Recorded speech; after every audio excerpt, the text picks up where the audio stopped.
acordava pela manhã, ia cantando para o quintal enquanto fazia a barba,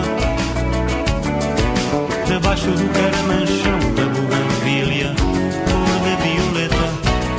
Era no tempo dos tamarindos, era no tempo dos tamarindos. Era no tempo dos tamarindos, era no tempo dos tamarindos. Zezaniala vinha entrando na cancela, a cabeça ainda carregadinha de fruta,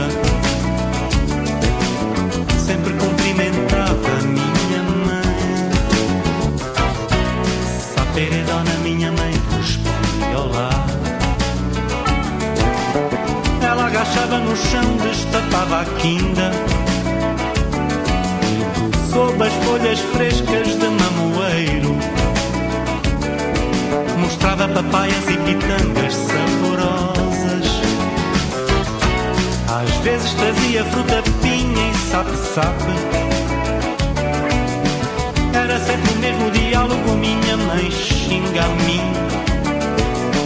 Zezaniala do chão sorria, mostrava os dentes de marfim e respondia meio assim: